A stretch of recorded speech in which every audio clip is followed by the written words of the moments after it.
Hey everybody, Jake here from Clinetimephotography, and what is going on? Hopefully you guys are all having an awesome day. So we have a awesome review video right here, right now, in the beautiful, wonderful, cloudy, snowy day up here in the mountains. A company by the name of Vicoffroad was awesome enough to send me some traction boards to review for you guys. Super, super excited for this. I can't wait. I hope you guys are excited as I am. If you haven't seen the channel before, a little bit of backstory on me. I do a lot of different stuff. I love doing review videos because I have a lot of different knowledge in different aspects. I build a lot of my own stuff for the Ford. If you're familiar with the channel, you've seen some of that. I really like to break apart individual items and really just see, the pros and cons of everything that each individual item has. And I love doing review videos, so I'm super thankful for this company for sending these out for us to review and check out. Uh, Here I will real quick show you kind of their little page here. You can see that these are the traction boards. These are some pretty cool little details right here. We're going to talk about some of this. We're going to talk about a little bit some of the specs and stuff like that. A lot of this other stuff is just really cool stuff to know. And price point. If you see the price here, if you take a look at this price and you haven't looked at some of the other traction boards and seen what they're going for, this is actually a really good price for these. So we're going to talk about that a little bit. And yeah, we're just going to break these things down and kind of just see what they're all about. Now, I don't know if you've noticed anything, but they actually sent these traction boards with these recovery straps already for them. Now, I'm not sure if you're aware of this or not, but if you ever have tried to pull these things out when they are buried in mud or snow or sand without recovery straps, it is an absolute nightmare and it is a pain in the butt. And they're also sometimes hard to see as well. So the fact that this company sent the guys over at Vicoffroad sent these with these recovery straps already is really awesome. That kind of tells me personally that they really think about their customers. Might have been something that they gave them for somebody said at one point in time. I even gave them for feedback, or they even maybe just put them in there. But regardless, they include them with their traction boards, and I personally think that is awesome. These come in handy quite a bit. Really essential for these things. I personally think if you have recovery boards, you should absolutely have one of these attached because it just makes a world of difference. It makes it a heck of a lot easier to manage them. Let's talk about some other stuff too. So right away, I like the width. You know, we have a pretty good little width here. Again, this is like just from my building perspective, right? I love building stuff, and I take a lot into account a lot of different little details. Even the smallest details, you might even think, oh, well, why is that important? They can be, trust me, they are. So, for example, width. Why is width so important? Well, with traction boards, you want to have them kind of wide. If you have them narrow, the problem is especially in sand, is they'll just be up here and then they'll just kind of sink into the ground, and before you know it, you're back on the sand, and then you're not getting any traction at all because your recovery board is all the way underneath the sand. So having a nice wide recovery board is really essential. The other thing I noticed, these I think looking at the specs, I want to say they're like 13.4 pounds. That's actually not really that heavy. I have a little bit of experience with some other recovery boards, and some of them can get pretty heavy. There's some that weigh 20 pounds. There's some that weigh, upwards of 30 pounds. And that is really what the cool thing is about modern age materials, is that we can get a lot of use out of something like this with it not weighing as much. If you remember the old school recovery boards, the big steel plates, a lot of them, they'd have them on the side of Range Rovers or Land Rovers, up on the sides or whatever. Those things were super heavy. These, you get pretty much all the same functions out of that, except this is now 13 and a half pounds. So, that is just really what's really awesome about modern age materials. This is a, I think if I remember correctly reading on the spec sheet, it was like a polypropylene. The biggest thing that I want to take from you guys from that, I want you guys to take from that is that it's plastic. Plastic is great when it comes to off-roading. Why? It's not metal. Metal can be heavy, which we all know. You know, that's why a lot of us like using aluminum on our rigs, because steel, metal, it adds up. It gets pretty heavy pretty fast. It's not wood. I have seen some DIY recovery boards that are made out of wood. My biggest problem with wood is that it's sometimes it can break down. You know, it's wood. You know, it's gonna degrade over time. It's also can get really heavy sometimes when it gets wet. You gotta worry about getting moldy. I love plastic.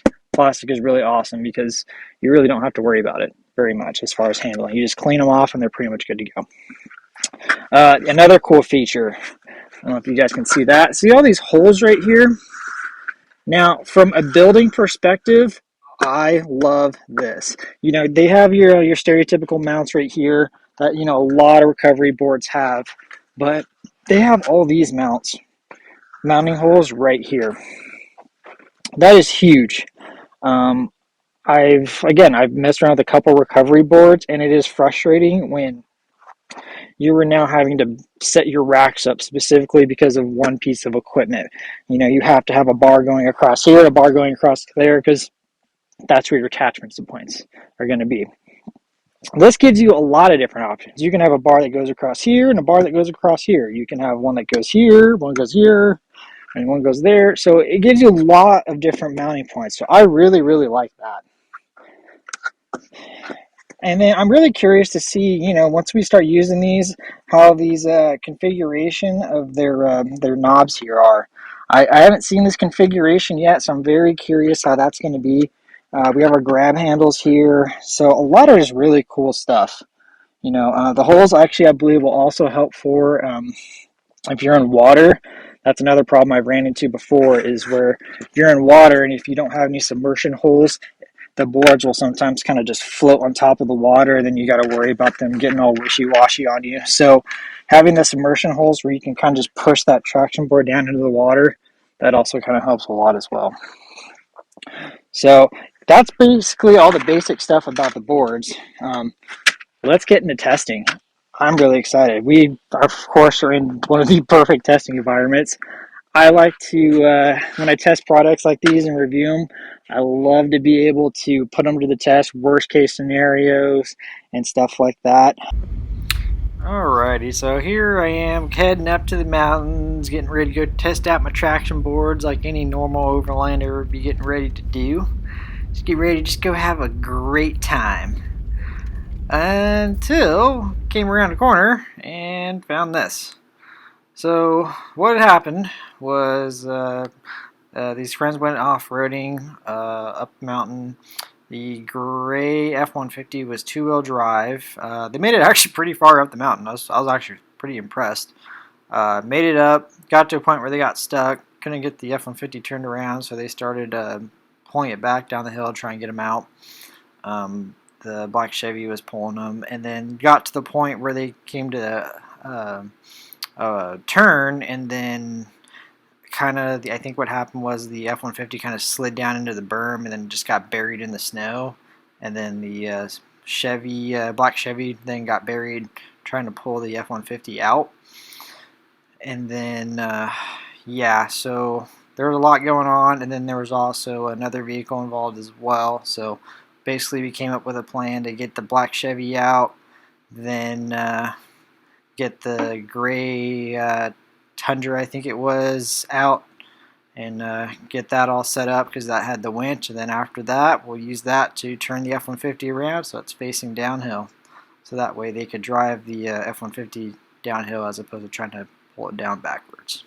So yeah, it was going to be a great day.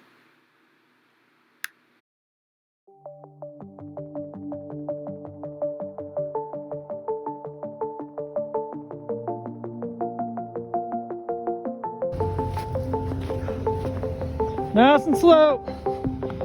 There we go. Alright. Keep bringing around. Hard right, hard right. There you go. Keep going, keep going, keep going. There you go. Perfect.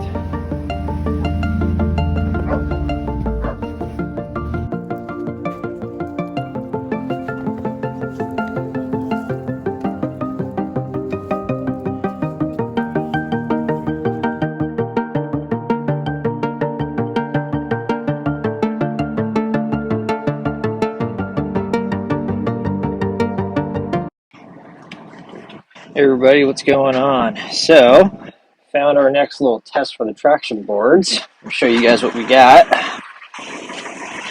So, I'm coming up this little narrow road here, and it doesn't seem like much, but it is a little tight. So, this is actually a good little spot. We're going to do a little bridge test. Doesn't look like it's that deep, but the other thing you got to remember too about you can see also I scraped my ditch a little bit here getting up, but so the Forerunner, my daily Forerunner that I'm mobbing around right now, the front's lifted, the back is not.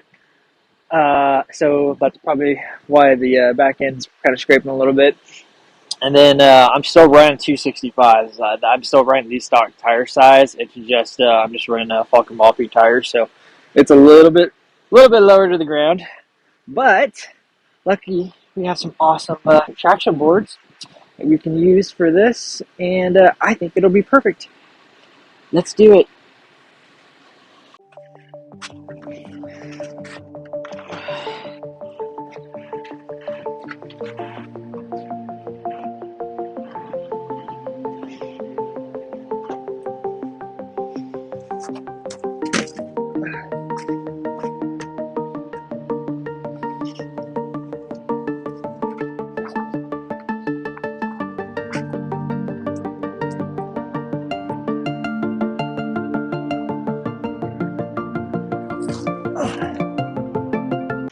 Alrighty, so I think that will be perfect.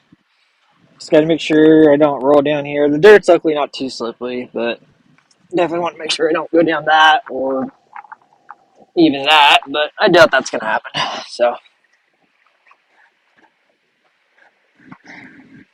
yeah, let's do it.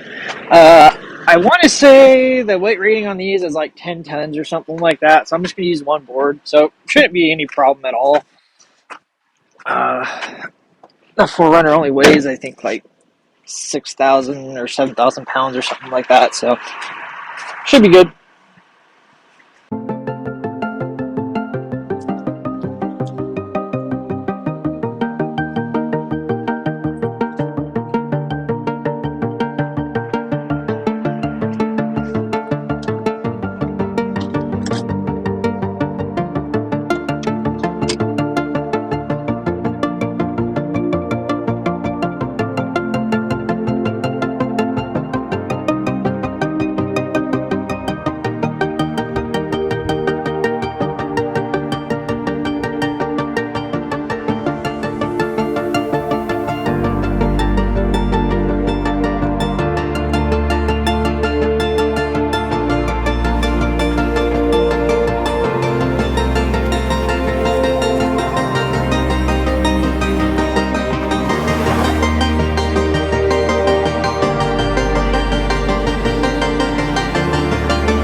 Okay, there we go. Finally got stuck. That took a little bit longer than I was planning on taking it. I thought for sure I would get stuck as soon as I started going through this stuff because you might not be able to really see it, but this stuff's pretty. You can see my hand. It's pretty tall, pretty thick stuff. It's kind of like that clay mud too, so it kind of just cakes into the tires, kind of like that. So yeah, I was planning on getting stuck pretty quick. Believe it or not, that entire time I was in two-wheel drive. So, yeah, I was planning on getting stuck a lot faster. Reason I'm in two-wheel drive, I didn't want to do four-wheel drive because I didn't want the front drivetrain to be pushing the four-wheel along when I test out these traction boards. I want just to be rear-wheel drive. I want the traction boards and the rear tires to do all the work, just so we can get a good, nice test of these and make sure that they're working pretty good. But I'm definitely stuck now. I made sure I couldn't go forward or backwards. That side's not too bad, but this side definitely tried to bury it down pretty good. So yeah, let's bust out the traction boards and let's get to it.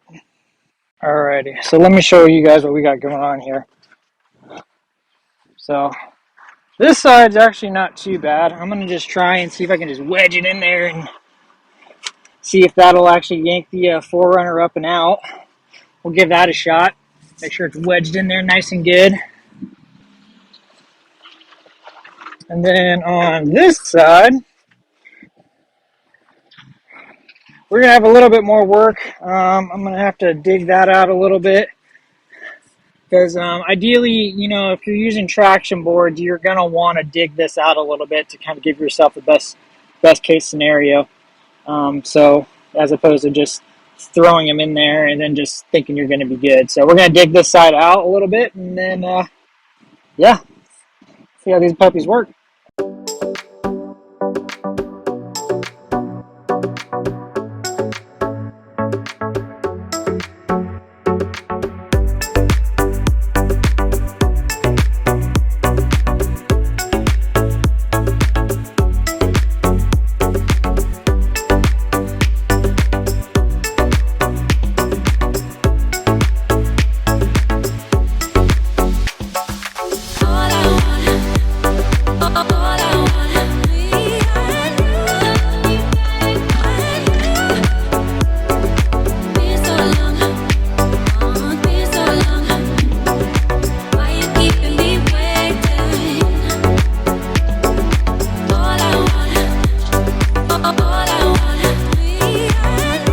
What happened was is the Forerunner was going, and then I just need a little bit extra, so I kind of just gave it some gas and kind of floored it, and then kind of got me up and onto this one over here. So it worked. So we'll go ahead and that's another reason why you have these little straps right here. So if these were a little bit more buried, all you got to do is pull them out. So let's get these guys washed up real quick here. Let's take a look at those lugs. Alrighty, so let me kind of show you the lugs and kind of what I mean. So we talked about scraping them, right? Obviously we can say this is that passenger side board here. We scraped it pretty good, kind of getting up and out. But that's kind of what it'll happen. So it'll scrape that little traction lug right there. That one's, they're actually surprisingly not too bad. This is probably the worst one right here. You can kind of see that's probably the worst one. So see how it's kind of like a little bit rounded now, like that. There we go. You kind of see that. So that's what happens, you know, like exactly when you do that, you'll scrape these lugs off, and then if you scrape enough of these guys off, it's going to be a pain in the butt trying to get a vehicle onto this. So especially these ones right here, because typically, you know, these are the first rows of lugs that you're going to use to really just get this traction board up onto that tire. But I will say, given how much I just wailed on it like that, these are actually held up pretty well. I've used some other traction boards, and they have a different design where it's literally just across this way and then across that way. And just doing it one time like that, and that thing would have been all the way down to the bottom. Like it would have been basically flat, just like that. So, yeah, these I like these pattern on these. That that actually scraped down pretty good to where it's still very usable. So, you know, you could just use these again next time. But yeah, that was a lot of fun. Ready? Yep, good.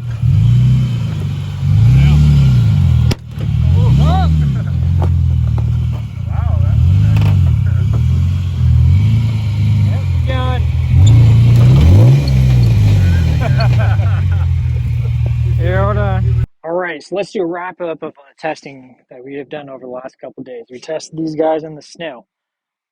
we figured out some useful information. We know that you want to get these boards, and I cannot stress this enough, underneath these tires as best as you can possibly get them. And that's not even just with these boards, that's just across the board. You know, you want to set your boards up for success. Snow, they worked great. I did do a little side clip. You guys wanted to check this out. This is kind of, I was just kind of curious on this to see how they would do on the ice. And this is just hard pack ice, like where I could barely even walk on it. And the one thing I did notice with these boards, and I looked at some others, is that they are kind of slick here on the back. There's not a whole lot of grip on the back of these. So on the ice, you know, they were slipping around quite a bit. But that's not just these boards. A lot of the other boards are like that. So that's just something to consider, knowing the limitations of your equipment, knowing, you know, when to use something like this versus trying something else and using a different tactic and everything like that. But as far as the tracking, you know, we layered these boards out for that F-150 and they tracked along great. You know, we were able to kind of get that Toyota Tundra and get that Toyota Tundra along the boards, and it tracked all the way up, and we were able to get it repositioned for that recovery. So they worked great for that. The next thing that we did was we used them for trying to get out that other truck and trying to get it out of the way. They worked great. All right, so the next test, we put them over that little water chute area and just kind of see just how much they were going to bend and everything like that, and a little bit of twisting. They worked great. I normally you wouldn't do that. You wouldn't just leave your vehicle on top of the board. You'd want to just get over that as quickly as you can, but they held up great. They did an awesome job. We did a mud test. The mud was a lot of fun. I enjoyed using these things in the mud because I know that's 9 times out of 10, that is probably what you were going to use these boards for, is in the mud. And, you know, they worked great. I had a fun time doing them. We definitely tested these lugs in that last little bit, and they held up really, really well. The design pattern of, you know, this star pattern right here on these lugs worked just so well, and they held up. Um, if I would have done that on some of the other boards that I have come across, and where I'm just scraping and scraping these boards with the tires, it would have just scraped all that lug off, and then now it's like, all right, your boards aren't even useless. But it worked good, and hey, they're still good to go. So yeah, awesome. And then we did one final test, and they broke. So let's talk about that. Now, real quick, after having all said that, I will say I would buy these boards. Not only for the price, but just for, you know, the value, the thought that you're getting out of these. Again, the fact that they include straps with these boards, I think is personally just awesome. Like that, I can't even express how much that awesome that is. Like the fact that this company includes the straps with the boards is really, really cool. But let's talk a little bit about how they broke and why they broke. Traction boards are equipment just like anything else, just like recovery gear, like jacks. Anything has its limitations, and you have to know what those limitations are. So what happened? So ideal situation is you want to get this board as flat as you can possibly get it, just like that, right? So that way it's almost like a ramp, right? The problem, and this was a little bit on my fault, and it was a little bit on knowing the limitations of the boards, and then also it was a little bit of testing and a little bit of curiosity combined with trying to kind of really just see like what these are and capable of. So I did learn something. Compression, these are really strong. Tension but twisting, that's where these have some limitations. And it's important to know the limitations of your equipment. Again, you can push down on these all you want, right? But once you start twisting them like that and like that, that's where you're going to be, and that combined with weight on top, that's where you could potentially have some problems. And I think any board in that similar situation probably would have broke. But to get to my point, that's why with traction boards, you want to make sure that you are straight on, with as straight on as you can possibly be, like a ramp. You don't want to be like this. This is a little dramatized. I'll look up that word later. You'll figure it out. You guys know what I mean. A little dramatic. There you go. But you don't want to be like this where you are flat here and then your board is off center just like this, because you're going to be putting a lot of weight on this one side right here and not necessarily a lot of weight on the other side. The thing is with these, you want to evenly distribute that weight across the whole board as opposed to just on the specific corner. So that is something that you want to think about. Now, I mentioned it before. Would I buy these boards? I would buy them. You know, the price is great. I like the price of them. The quality that you're getting is very nice. Um, only con that I would say that I have, and this is just me being super picky, is just the stackability. Just how, and we talked about this, is when oops, when they stack, they are a little high. So you know, if you get traction boards, you want to get you want to at least have probably four of these. That way you can use them and throw a traction board on every single tire. Prep for worst case scenario. But that was really the only con so far that I could find with these.